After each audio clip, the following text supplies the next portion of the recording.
Je m'appelle Emmanuel, je suis né en 1970, mes parents ont acheté ici en 1970 et voilà, je suis normand d'origine, hein, de la région et je suis exilé sur Nantes pour le boulot, mais je reviens régulièrement ici. Alors qu'est-ce qu'il y a ici? Il y a une belle plage, hein, la plage d'Omaha Beach qui est mondialement connue, avec entre autres deux maisons qu'on a derrière nous, hein, ce qu'on appelle les baraquements de la reconstruction. C'est-à-dire à partir de 1946, l'État français a décidé de reloger les Français via des acquisitions d'un certain nombre de baraquements provisoires. Et ça, c'est deux baraquements qui ont été posés ici dans les années 63, je crois, suite à leur utilisation dans la région pour reloger des Français. A priori, bon, elles étaient dans la région, elles n'étaient pas loin, sûrement sur Omaha Beach, un peu plus loin, pour reloger les familles et les ouvriers qui faisaient le démantèlement du port artificiel. Mais ça, c'est une supposition, hein, je n'ai pas de confirmation, les personnes qui pourraient me le dire ne sont malheureusement plus là, donc ça ne reste qu'une supposition. Mes parents ont d'abord acheté celle qui est derrière moi, par là, en fin 1969, hein, dans les années 70. À côté, c'est des voisins, amis d'enfance qui ont acheté ça en 76, je crois.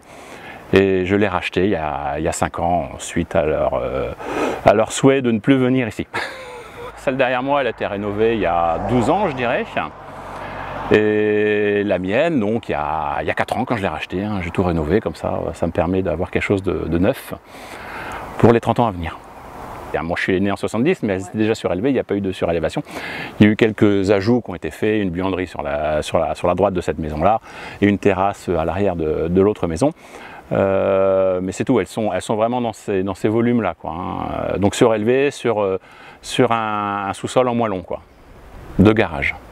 La structure est de bois, hein, tout à fait, hein. Il y a du bois, donc il y a du bardage extérieur qui doit faire 27 mm. Vous avez après une couche de bitume, un bitume fin, pour un pare-pluie on va dire. Après vous avez une isolation type Isorel qui fait 2 cm. Après vous avez une structure bois, comme les maisons ossature bois, hein, qui doit faire 5-6 cm. Et à l'intérieur un parement directement de lambris.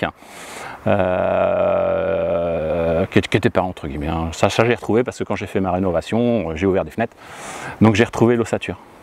Vous savez un peu plus sur les Finlandaises en France, de manière générale? Vous êtes renseigné un peu? Oui et non, je sais qu'il n'y en a pas eu beaucoup a priori d'importer, hein. De ce que j'ai compris, le prix faisait qu'elles n'étaient pas trop importées.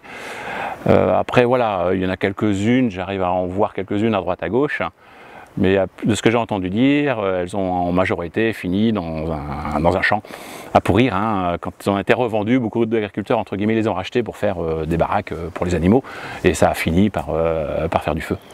Je l'ai effectivement acheté il y a 4 ans, et pour la financer, ben, je la loue. Hein, donc j'ai fait toute notre rénovation avec pour objectif, dans un premier temps, de la louer, donc pour plaire au plus grand nombre, pour déjà payer la maison, hein, c'est un certain prix au bord de mer. L'idée c'était ça, c'était de dire où est-ce que vous voulez louer une maison, voilà son histoire, voilà l'histoire d'Omaha Beach que tout le monde connaît, hein, ça, on a des milliers de sites là-dessus. Sur les maisons de la reconstruction, on n'a pas beaucoup, il n'y a vraiment pas beaucoup de sites. J'ai voulu faire un petit peu ce point-là, quoi, dire ok, il y a eu le débarquement, il y a eu la conquête de la victoire entre guillemets, mais derrière il y a eu la reconstruction de la France, hein, une quinzaine d'années. Donc comment ça s'est fait, quoi, hein. Ça a commencé grâce à ces maisons entre autres, hein, où les Français ont réussi à se loger, quoi. C'était notre résidence principale. Moi j'avais une petite chambre, on était 5 au total, donc 5 dans 50 mètres carrés, donc mais avec une vue panoramique sur la mer. Pour moi c'est la même chose, baraque, baraquement, chalet, maison. Au final c'est une maison. Oui. Une maison à ossature bois, comme on peut revoir depuis une dizaine d'années un peu partout en France. C'est très agréable à y vivre. Surtout l'orientation de ces maisons-là, celles qui sont sur Vierbette-sur-Mer parce qu'elles voient le nord.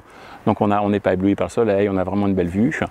On est hyper tranquille, on est sur un site protégé, sûrement classé au patrimoine mondial de l'UNESCO prochainement. Donc à partir de là, voilà, donc on peut ne rien faire, hein, c'est-à-dire qu'on ne peut pas agrandir, on peut pas. Mais voilà, on est sur des beaux terrains, hein, on a 2 maisons sur 4000 m² en face de la mer, bon encore une fois c'est le paradis.